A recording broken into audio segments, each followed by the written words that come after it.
Good morning, Rabotai. Welcome to breakfast in the class. Today we got the class before the breakfast in the class. So Baruch Hashem Zachinu. Breakfast today is dedicated in loving memory of Jacques Bohbot, Alav Shalom Lilu Nishmat Yitzhak Ben Mira, sponsored by Gabriel Amos. Hazaku Baruch. Breakfast and the class also sponsored today. It's a delay in the sponsoring in honor of my birthday for Rabbi Shlomo Farhi, and as well, thank you, and as well for Esther Almog, whose birthday also was on Friday. What's it called? And that is sponsored anonymously. As well, breakfast and class loving memory Lilu Nishmat Abraham Hajibei Ben Dina and Mashiach, sponsored by his granddaughters Caroline, Veronique, and Jennifer Hajibei. And as well, the week of cold brew is dedicated loving memory of Sammy Sayed, Alav Shalom Li Ilui Nishmat Shlomo Ben Rivka, sponsored by his son Isaac Sayed. Hazaku Baruch. My friends, this is my bar mitzvah parasha. Vayikra. Vayikra el Moshe vaydaber Amona elav ve'oel moed lemor. I think so. Okay, yeah. So I have to look at it carefully afterwards to make sure. I'm not going to give you the wrong beracha. I wouldn't want to tell someone the wrong beracha to do. So the amazing thing about this parasha, is that whilst it is a parasha, it's the first parasha in the seder, in the order of korbanot, which seems to be a parasha which we would have very little to do with. You know, you think about our connections to the parasha, we relate to the stories of Cain and Hevel, of jealousy between brothers. We relate to the story of Adam Arishon when someone is tempted by sin and then they have to do teshuvah and rebuild after that mistake. We relate to these stories of Abraham, Yitzhak, Yaakov, sacrifice, brothers fighting, reconciliation. We relate to all these ideas. And then comes almost an entire sefer which discusses in intricate detail the laws of the sacrifice of korbanot or the Beit HaMikdash, which are in many ways they're not our everyday occurrences. They don't relate to or speak to our daily lives. So it would seem that this is something which should be the domain of great scholars. And the truth is, actually, there's a Jewish tradition that when you start teaching Jewish children to learn Torah, where do you teach them from? You teach them from Sefer Vayikra. So the very first thing that we learned in school was, even before Bereshit, we learned the beginning of Vayikra. And the Chachamim explained that one of the reasons for this Jewish tradition is that when you start off a child learning, a child is starting to learn to engage in the process of Torah, we start them from the holiest foundation, from a spiritual place. So before we can get to anything else, you take the holiest people in Am Yisrael, the children that have never made any avonot, and you have them read about the korbanot to be able to enact, if you will, through our reading, through our learning, the process of bringing the korbanot in the embodiment of someone who's completely pure. Now, although that is true, there are also many very important lessons hidden within the Pesukim and hidden within the Korbanot. So as an example, when someone brings a Korban, a Chatat, they bring a sin offering after a woman gives birth, she was pregnant. Why does she do that? The Gemara explains that in the throes of pregnancy, she swears that she'll never be with her husband again, because she doesn't want to experience the pain that she's feeling. So the Torah is, even in the process of teaching you the laws of the korban that this person gives, or the korban that person gives, it teaches you, gives you insight into human nature and how we react in times of pain and in times of suffering, and the things that we say that ultimately we might come to regret. So I want to focus on one such lesson with you today that comes from the pasuk. Now we're familiar with the idea, the first concept that's communicated in Sefer Vayikra. It begins and tells us that God called to Moshe, Vaydaber Amona elav me'oel moed lemor. God spoke to him from the Oel Moed, from the tent of meeting, from the Mishkan. Okay? What did he say to him? So the introductory pasuk tells us God spoke to Moshe, tells us where he spoke to him from, and maybe we'll discuss a little bit about that tomorrow. But what was the message, the first message, if you will, the opening sentiment of the parasha is Adam ki yakriv mikem korban lamonai, a person who will sacrifice from amongst you korban, a korban to Hashem. And I'd like to focus just on that one word because there's a lot that's hidden in that one word, Adam ki yakriv mikem. Why do we use the word Adam over here? You didn't need to say that word. In fact, you could have said, right, ki takribu, when you bring a korban, right, min ha'olam, min ha'son, min ha'kivasim, carry on and tell me the different types of korbanot that I could bring. What is the expression of Adam ki yakriv mikem? It's like we wanted to say the word Adam.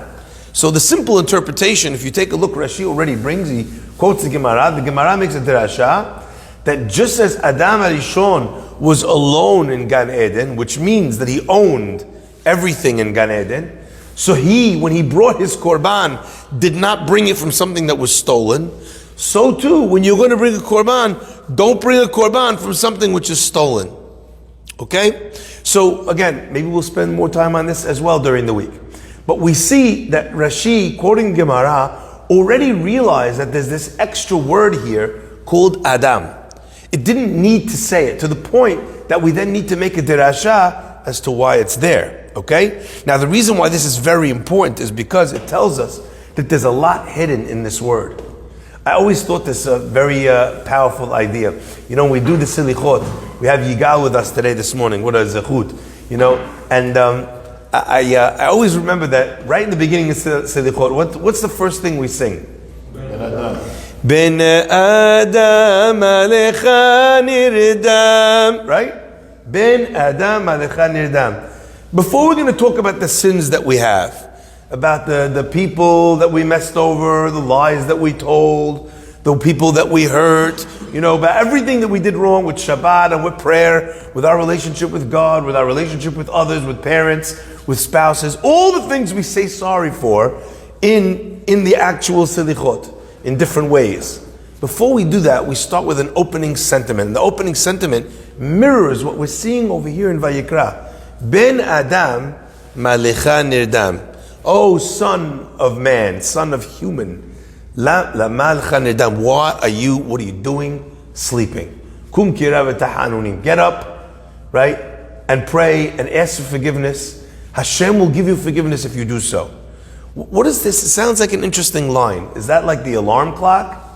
You know, Ben Adam malecha nirdam. Yo, what are you doing? Why are you sleeping? Right? Is that if I'm here in shul, right, I'm not sleeping no more. It used to be maybe if the Gabbai would have been walking through the streets singing Ben Adam as how loud as he could in the streets of Jerusalem, that I understand. That's the wake-up call. But giving me the wake-up call here in shul, so Mark is saying, yeah, that's true. There's people that sleep in shul. I think though, Ben Adam should be recited numerous times throughout the tefillah.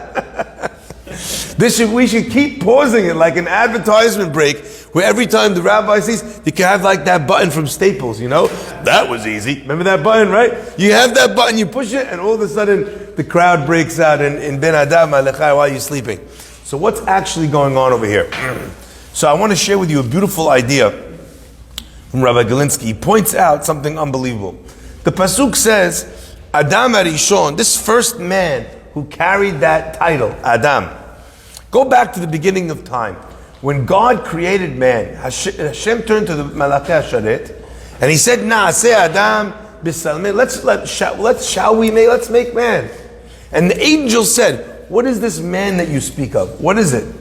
And Borei Olam said to them, he says, Chochmato miruba mishelachem. His wisdom is greater even than yours. He brings to these malachim every animal under the sun. And they don't know. He says, what's this? They say they don't know. What's this? They say they don't know. What's this? They say they don't know. He brings Adam, he creates Adam, and Adam calls the name of each animal, Vayikra, right? It says, and Adam called, what's it called? The name of each animal according to its name. This is what it was named. This is what its name is. The Chachamim tell us that the name that Adam gave, he didn't just throw consonants together. the name of each animal was an exposition, a description for the makeup of that animal. So as an example, if you look at Rabbeinu B'Hayeh, you'll see he discusses in detail the nature of Aryeh, the nature of Shor, of Hamor, these things that Adam called the animals, why the nature of that animal is present in the name itself that Adam gave it. So you see, there was tremendous wisdom in Adam in understanding the nature of every animal. And yet, my friends, when it came to Adam himself, so they asked Adam, okay, so what's your name? And what does Adam say? Ani na'el hikare Adam. I should be called Adam. Why? Shenivreti min ha'adama. Because I was created min ha'adama, from the earth. Now that's a very strange thing for Adam Arishon to say. You know, if you met people in this world that are the lowest of the low, sometimes you meet someone who's literally a piece of dirt. That's a guy you should call Adama, because he was taken from Adama, from the dirt. Right? Could you imagine, you meet someone like Chacham Ovadia, Alav Shalom. You meet someone who's of a tremendously exalted status and stature. I meet my Rabbi Berkowitz in Israel. Person who's Talmid Chacham, Anav, perfected his midot throughout his whole life. Super special person. People you don't meet all the time. You're going to tell me about that person that we should call him dirt? It's a strange thing, isn't it? Not only that, is that the entire makeup of a man? Kizeh kol ha'adam? The entire makeup of the man is the fact that he's dirt? I mean, what about his soul? Why didn't they call Adam Arishon Neshama? Because he had a Neshama. Why didn't Adam decide to call himself? Why didn't he call himself above and beyond the dirt that he came from? Why didn't Adam Arishon call himself Chacham? Which actually was the answer that God gave the Malachim when they asked him, why are we creating man? And he said, Chochmato meruba mishelachem. My friends, the answer is actually very powerful. Adam Arishon was unbelievable. I mean, the level Adam Arishon was on, the Midrash says that Maharal, the Ramchal says that if you were to try and fathom the physical form of Adam Harishon, his physical form was compared to our spiritual form. Again, I want you to understand the depth of what that means. So, never mind his spiritual state, his physical state was comparable to our spiritual state. Let me go one step further. The Gemara tells us about Rabbi Bana'ah. Rabbi Bana'ah was one of the great rabbis of the Jewish history, and he managed to get a chance to go into the Ma'arat HaMachpelah. Anyway, he goes into Ma'arat HaMachpelah, the Gemara Baba Batra, Nunchet. He goes into the Ma'arat HaMachpelah, and he sees the place that Abraham is buried, Yitzhak, Sarah, Rivka, right? He sees Yaakov, he sees Leah. Now he wants to go into the inner chamber to see Adam, and there he can't go. But what does he see? He sees the akevav, the heels of Adam Arishon. And I'm just going to read to you what it says. Nistakalti b'shnei akevav. I looked at his two heels. V'domim l'shnei galgalei chama. And they looked like two fiery suns, like the sun in the sky. His heels. The Maharal says, if you look at the body of a human being, there is no dirtier place on the body, darker place on the body, so to speak, than the heels, right? That's the place which is walking around all the time, gets dirty, is cleaned the least, etc., has the most exposure to the earth, to dust and dirt, and it's the part of the body that a person doesn't clean as much as other parts of their body. So it's from two sides, it's the darkest place. And what is the brightest spot in our entire existence, in our planet, is the sun in the sky. So his lowest, darkest place in the eyes of Rabbi Bana'ah was like the brightest place in our entire planet and universe, at least in the universe that we can see with the naked eye, okay? There are fiery suns many times the size of our sun out there in space, but we cannot see them with the naked eye, okay? So this is what Rabbi Bana'ah says about Adam Arishon. And what does Adam say about himself? Adam, from the earth. What does that mean? What is the concept? And the answer, my friends, is very, very powerful. The answer is, it's true. To call Adam Harishon Adam is a gross miscarriage of justice. It can be comparable, Chachamim explain it, to the Gemara that says that they were makpid terribly, and there's a terrible punishment for people who used to call the Aron HaKodesh, the holy ark in the temple, they would just call it Aron, a cabinet. Now, they didn't mean to call it that.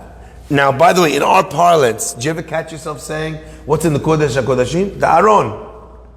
Just saying Aron, which means cabinet or closet in Hebrew, is a punishable offense, because you're degrading something of great value, of great holiness.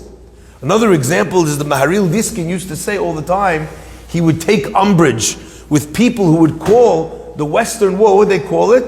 The Kotel. Kotel means wall. That's what you're going to call the Kotel Maravi? Wall? We all call it the Kotel, okay? But he felt that was inappropriate, because you're understating the holiness of this thing. So here's a person that Rabbi Bana is describing his heels like the sun, and he calls himself earth, dust, dirt. And the answer is very powerful. The answer is, my friends, yes. The greatest wisdom of Adam Harishon was to be able to be aware of the heights of his possibilities, but also the nadir of his zenith, the depth of the abyss that he was capable of.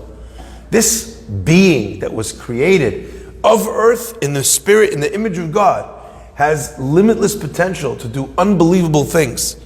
But then every once in a while you see such a great and grand person debased in such a difficult and horrible way. You know, I imagine that this is the case, you know, with many of the people that you'll read about now today in the news every day on social media and on WhatsApp in the community. There are people that, other than what they're doing to their wives, you know, you meet the guy in shul, very nice guy. We're talking about the guy's a monster. We're talking about the guy's an abuser. He's so nice. He's so sweet. He's so kind. One time I saw him even helping someone, I don't know, whatever, right? You look at a person like that. Now, does that mean that the person, because he's a violent, horrible person in the walls of his own home, is violent and horrible to everyone in the world? No. Quite often, the nature of abusers is such, and they are dangerous to that level because specifically of this problem, that they are capable of directing their anger, their animosity, their violence, and their poison at a very specific group of people. So to other people, you might never know, which is, I think, why we're experiencing this outpouring now of people coming forward. Like, you know, let's take it away for a minute from what's going on with the get refusers for a second in our community. But let's go for 1 second to what's gone on in Albany. You know, you have a guy, he's the governor of New York State. For years and years and years, nobody says anything. Zero, nothing.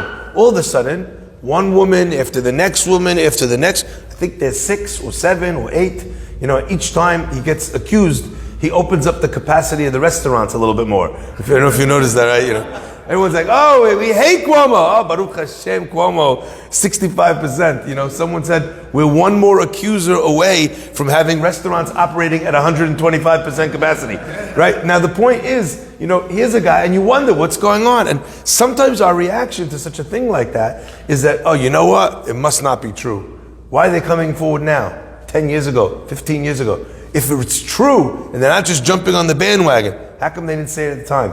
Well, a lot of the reason they didn't say it at the time is because they experienced a disbelief. They told people, and people said no. They didn't believe it. What do you mean? I see the guy. It can't be. He's so nice. He's so this. But all of a sudden, when one person comes out and people start to believe them, other people say, oh, well, maybe people will listen to me as well. And I think the shame, I think the stigma of these things are finally dissipating. I think as well what we're hearing from people themselves, whether it's Michelle, whether it's Yvette, whether it's Esther, whether it's Chava, is that they thought that, what's the point of having this spotlight on me? And it's humiliating. On the one hand, what's going on out there is very special. But people don't realize it's great for them. It's also horrible for them. It's amazing for all of these women that the pressure that's being brought to bear by social media, that we've now found, Baruch Hashem, another good use for, even though it has so many horrible uses, okay? The downside for these people is it takes over every aspect of their life. Suddenly they become known not as a human being, but as this victim. That victimhood spreads itself like a blanket over the entire person.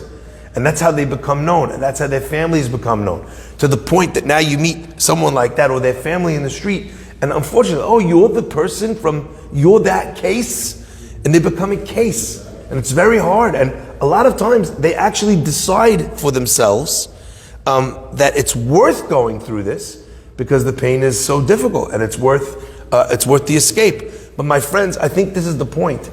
You know what the greatest gift of Adam HaRishon was? And perhaps this was the great chokhmah of Adam, is that Adam says, I know that I can be great.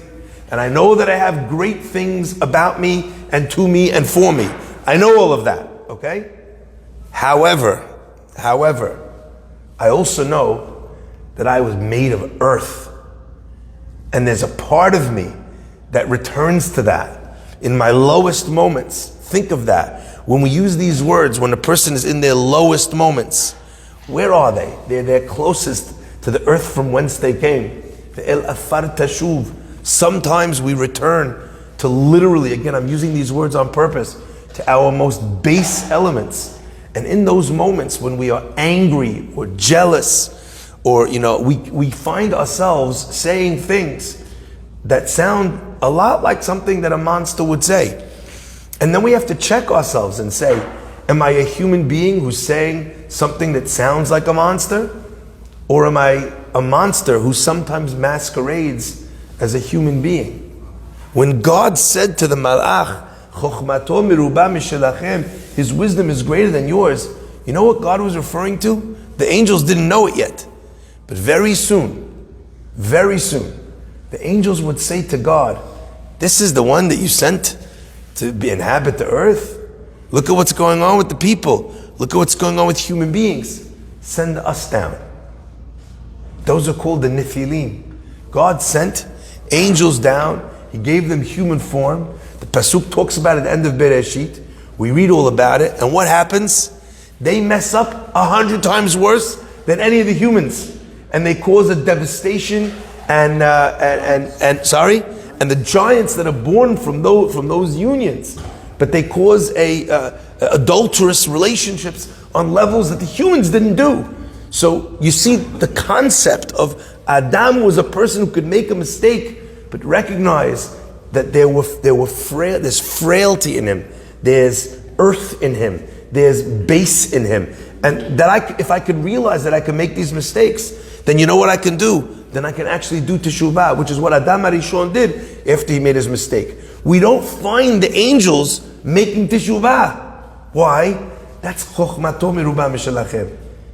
He looked at himself and he saw, along with all the great things, the potential for failure, the potential for weakness. And he called himself that so that he'd remember, while he was the king of the entire world and the top of the food chain, he'd remember from whence he came and to where he could return at a moment's notice.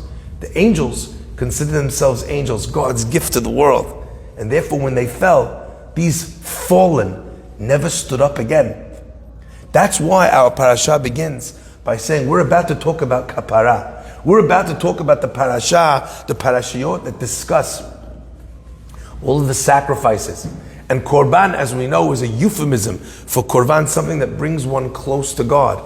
The very first thing that we begin with in the journey of closeness to God is in our ability to recognize the distance that we have allowed to creep in between us and Him.